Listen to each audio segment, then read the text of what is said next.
이첩 전날 통화 재구성 유재현 진술이 새어나왔어. JTBC에서 보도를 했습니다. 정보가 줄줄줄 새고 있어요. 공수처도 이거 이악 물었다는 거죠. 공수처에서 조사를 받았는데 이 안에 내용이 밖으로 샌다. 무슨 통화를 했냐? 유재현 진술에 따르면 군사법원법상 혐의사실을 특정하지 않고 관련 기록만 넘기는 것도 가능하다. 박정훈 대령이 바쁘신 법무관리관이 이 사건에 대해 전화해서 이야기하는 게 이상하다. 혹시 수사에 개입한다고 느끼시냐? 그렇다. 자, 유재현이 본인 입으로 박정훈 대령한테 혹시 수사에 개입한다고 느끼시냐? 라고 얘기했다는 건 잘못하고 있다는 걸 알고 있었다라는 거죠. 이거 내가 잘못된 일을 하고 있다는 걸 알고 있었다는 뜻 아닙니까? 스스로 수사 개입을 의식하고 있었다라는 증거가 나왔다는 거예요. 장관님께서 귀국 후 이첩하는 것으로 결정하셨다. 법무관리관이 나에게 지시하는 거냐? 장관이 얘기하면 되는데 왜 법무관리 네가 나한테 지시를 하냐? 나는 지시권자가 아니기 때문에 지시할 수 없다. 그러면 듣지 않은 것으로 하겠다. 와, 진짜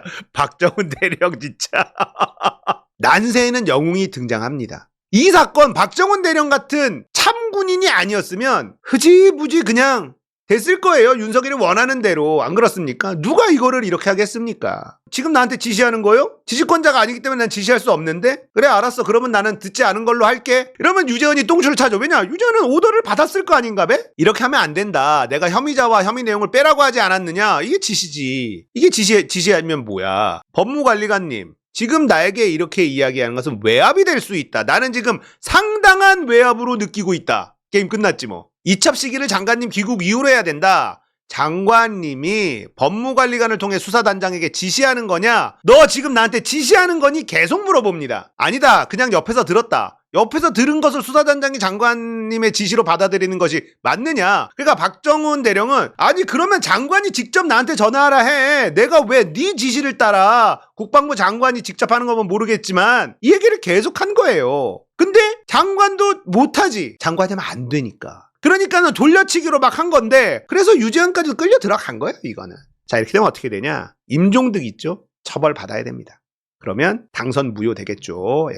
양양인가 뭐 영양인가 뭐 거기 봉화. 자 이런 게 나옵니다. 나왔어. 보도가 됐어요. 박정훈 대령이 정말 참군인으로서 버텨줬죠. 유재현 법무관리관 네가 뭔데 나한테 지시를 해. 나한테 지시할 수 있는 위치가 아닌데 너는? 군대는 상명하복의 조직 아닙니까? 근데 이제 군대를 다녀오신 분들은 아는데 옆 부대나 자기랑 상관없는 부대들은 계급하고 상관없이 아저씨가 됩니다. 그게 군대예요.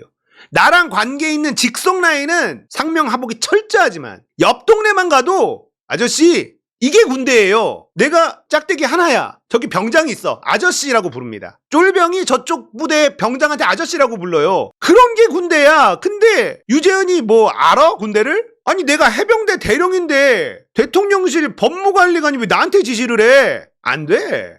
들을 수가 없는 거예요 그건. 국방부 장관이 직접 하면 모를까. 안 되는 겁니다. 이분은 그냥 진짜 군인인 거예요. 네가 뭔데 나한테 이래라 저래라 지시를 하고 있어 이씨. 이거죠. 그래서 지시하는 거냐? 난 지시할 수 있는 권한이 없다. 그러면 안 들은 걸로 할게. 그랬는데 계속 얘기하죠. 이렇게 하면 안 된다. 내가 이 혐의자 빼라고 하지 않았냐. 그게 지시야 이 아줌마야. 당신이 뭔데 박정훈 대령한테 이래라 저래라 지시를 하지? 직권 남용이죠. 그럼 이제 어떻게 되겠어? 유재현 혼자 죽으면 안 되지. 유재현이 뭐 때문에 그런 지시를 내렸겠어? 국방부 장관이 시켰거나 대통령이 시켰거나 누군가가 시켰으니까. 그게 누구냐? 이시원 공직기강 비서관이 움직일 정도. 누구냐 그게? 대통령 말고 누가 있겠냐? 라고 의심하는 건 너무나 합리적인 겁니다. 결국은 이 최혜병 사건은 임성근이라는 별 2개짜리 사단장 하나 지키려다가 대통령 모가지가 날아가는 일이 될 것이다. 명백한 탄핵 사유가 되는 사건이다. 그래서 내일 본회의를 열어서 최상병 특검법이 통과되는 게 너무너무 중요한 겁니다. 이건 끝까지 물고 늘어져야 되는 거예요. 이걸 파고 올라가면 윤석열이 나올 가능성이 너무너무 높잖아요. 그러면 탄핵 국면으로 접어들게 된다. 지금 레임덕이 아닌 데드덕이다 이런 얘기가 막 나오고 있지 않습니까? 우리가 생각하는 것보다 훨씬 심각합니다. 왜 우리는 완전한 데드덕이다 이렇게 느끼지 못하냐면 언론이 아무 일 없는 것처럼 얘기하고 있거든요. 문제 삼지 않으면 문제되지 않는다. 이게 언론, 조중동이 생각하는 마인드란 말이에요. 지금 부동산 PF, 저축은행, 새마을금고 별일 없는 것 같죠? 아닙니다. 굉장히 심각해요. 근데 조중동이 아무도 다루지 않으니까 별일 없는 것 같지만 심각합니다. 지금 굉장히 심각해요. 데드덕, 레임덕 여기저기서 엄청나게 신호가 들리고 있어요. 오죽하면 국무총리 하겠다는 사람이 한 명 없습니까? 이걸 언론에서 심각하게 다루질 않잖아. 왜냐하면 다루기 시작하면 진짜 탄핵으로 갈 것 같거든.